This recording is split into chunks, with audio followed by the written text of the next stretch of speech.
My name is Dylan Robinson, and this is my story.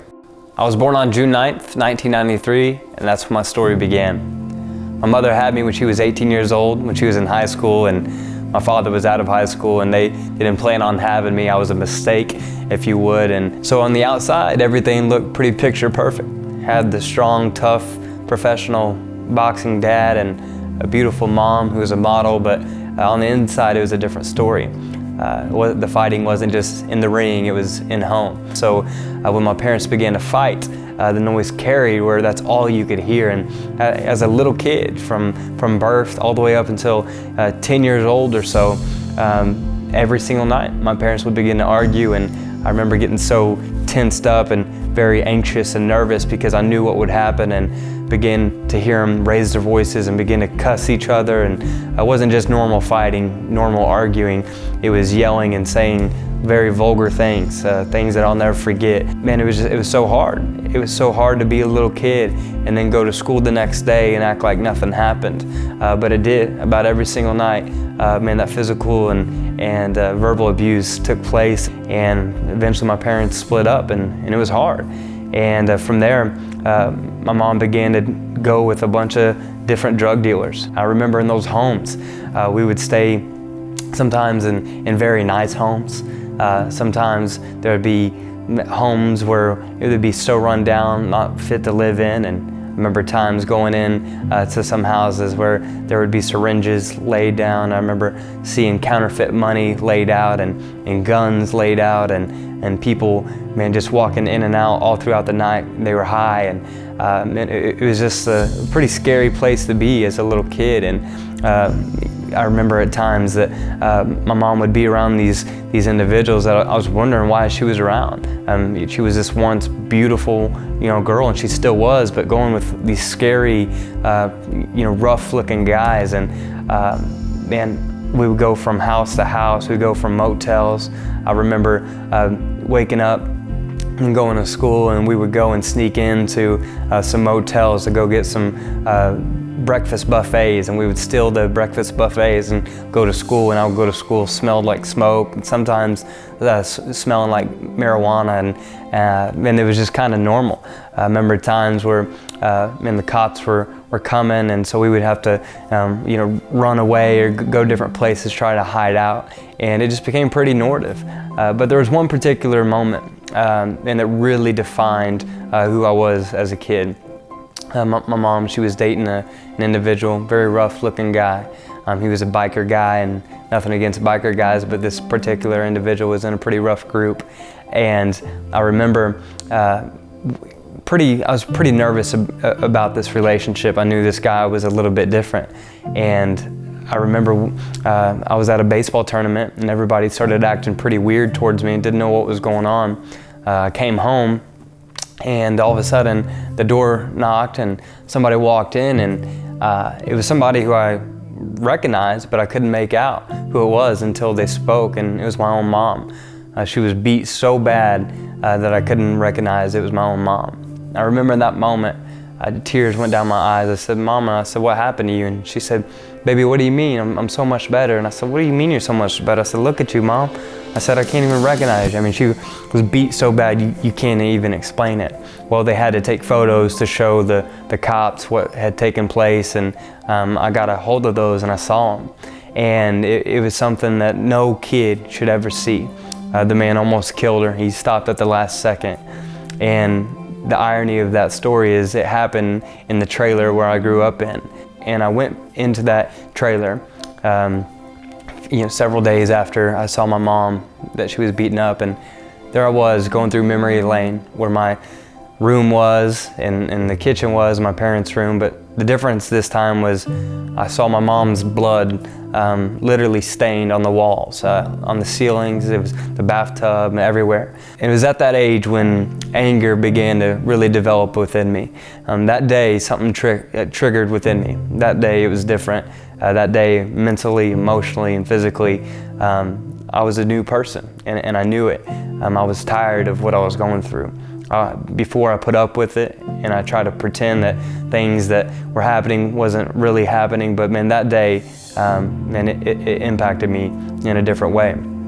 Eventually in the 7th grade, my dad and his girlfriend had a baby, and I was so excited because that was my first biological sibling. Yeah, eventually he was born, and then exactly what I feared took place. He got older, and fighting went to a whole nother level. I remember holding my two brothers into my chest in the middle of the night, hearing glass break on the walls. I remember bodies flying against the other room. I remember just screams and yelling and cries, and I would just tell them, hey, it's gonna be okay, it's gonna be okay. And my two brothers would just start crying. I would just comfort them, and we'd go to school the next day like nothing happened. And DFS, which is social services, got involved, and eventually they took my little brother Jagger, and that broke me. That absolutely broke me. I would see him once a week for 30 minutes.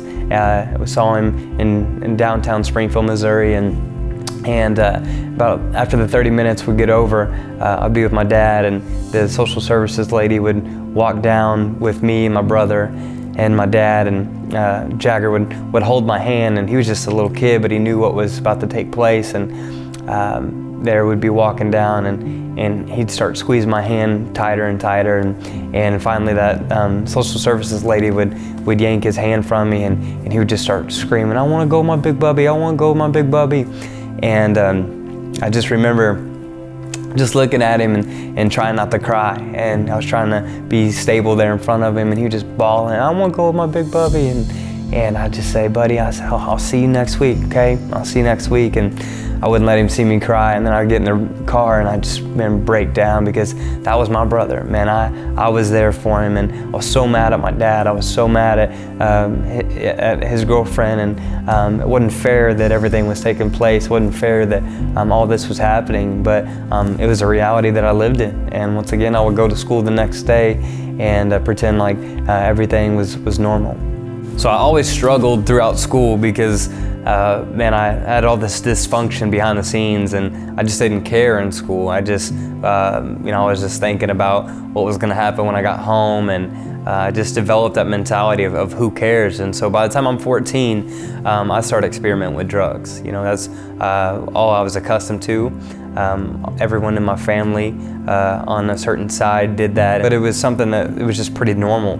And so then by the time I was 16, that's when drugs really took over my life. I remember taking drugs before the school bell started, and then once the high wore off, I remember crunching up pills and snorting them right there at the desk in high school, and man, I just didn't care. My grades started going downhill like crazy. I was an athlete, but my junior year, I got an assault charge, and I didn't get to play baseball, and so my whole life was headed down.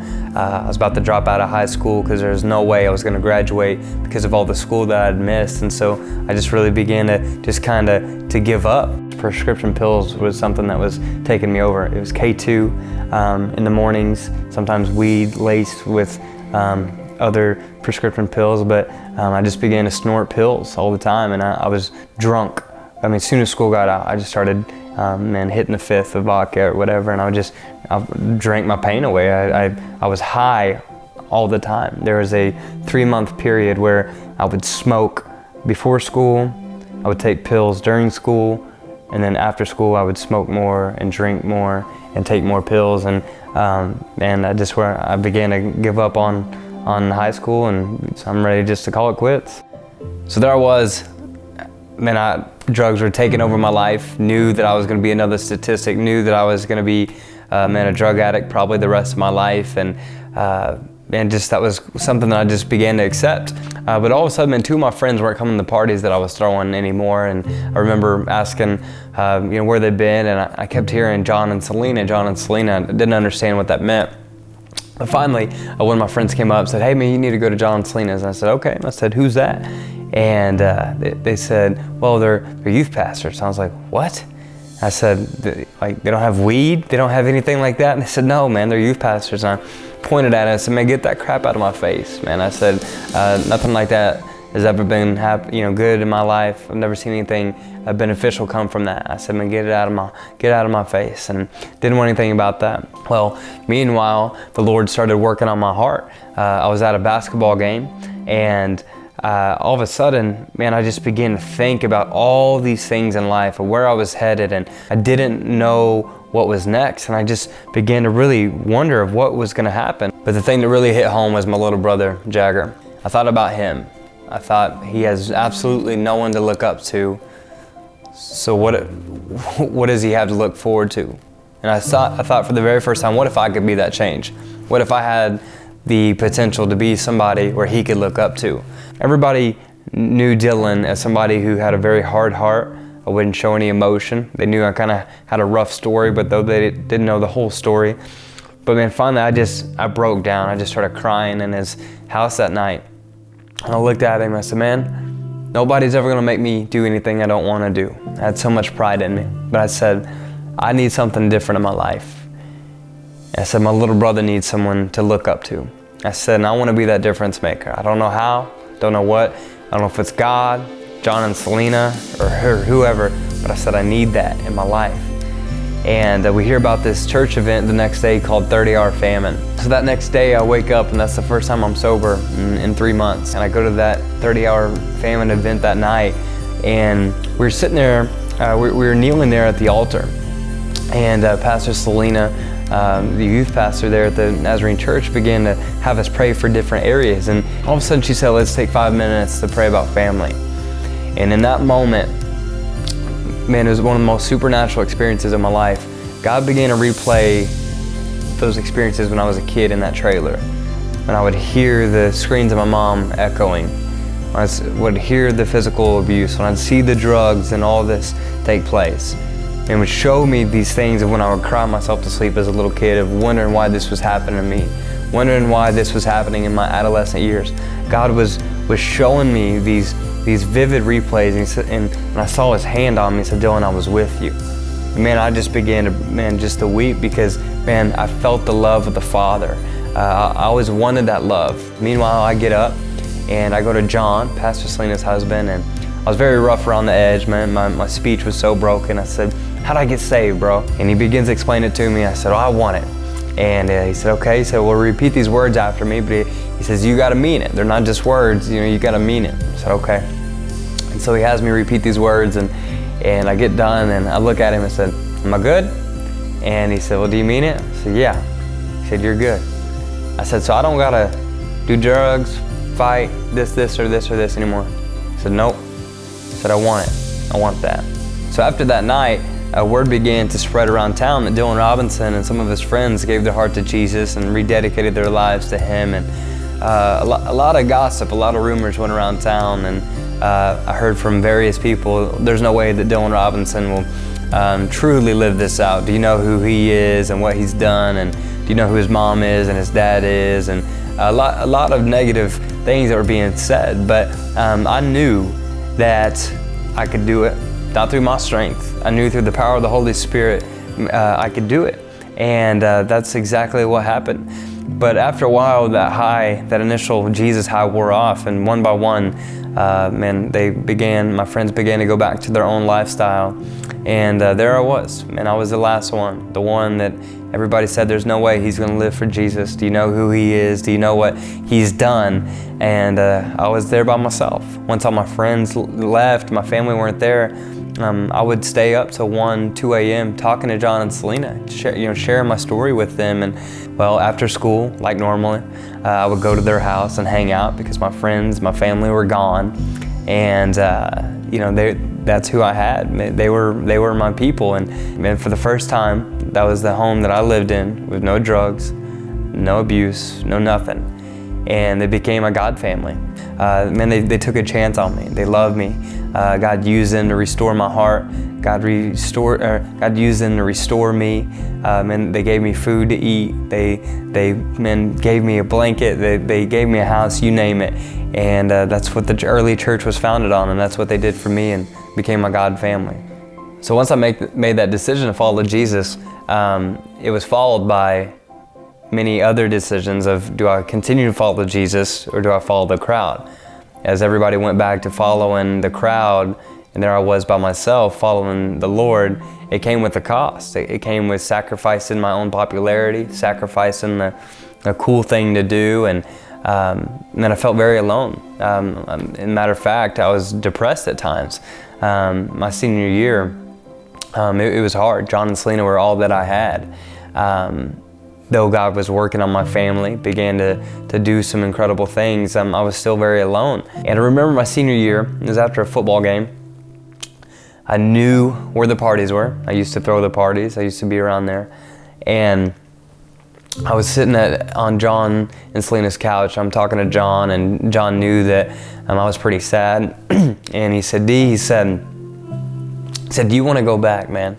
Do you want to go back to the old lifestyle? And he felt bad for me. He knew I was alone. And I sat there as a 17-year-old in high school who no longer has his friends, his family's not there. Made these decisions for Jesus. It wasn't the popular thing anymore. The high was off, and I looked at the ground and I looked up and I said, Johnny, I said, Jesus is all I got, man. I said, he's all I got.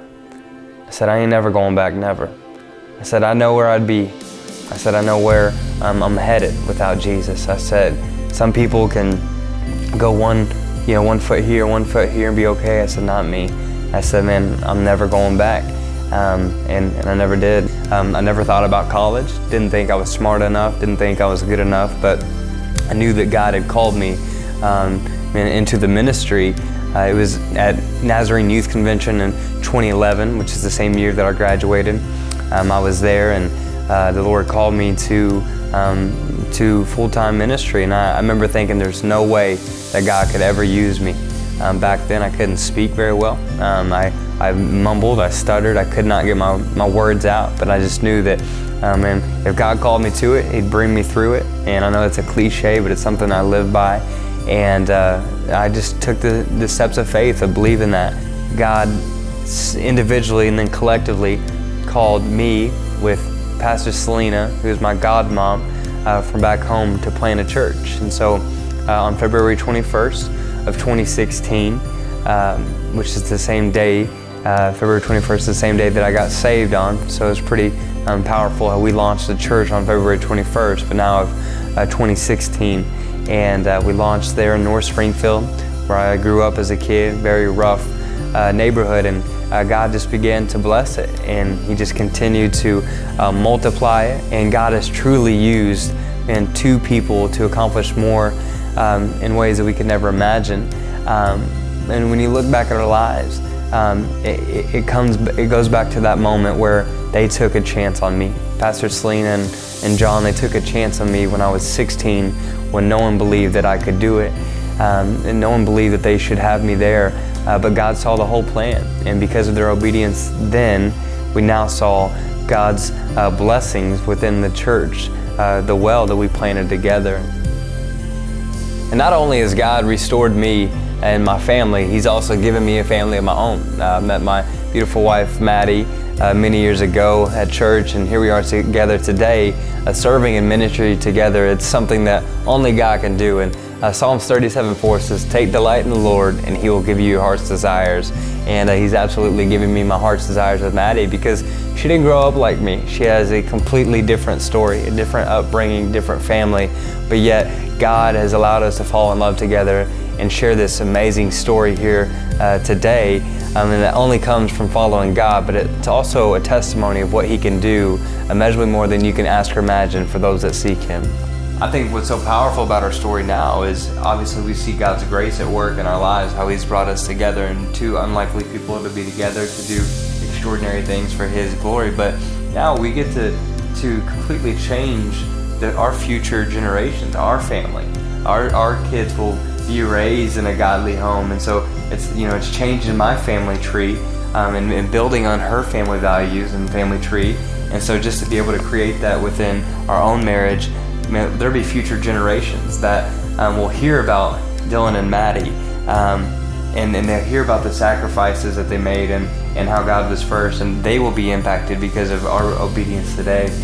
I don't do well when people push me. I don't like when people push me. I freeze.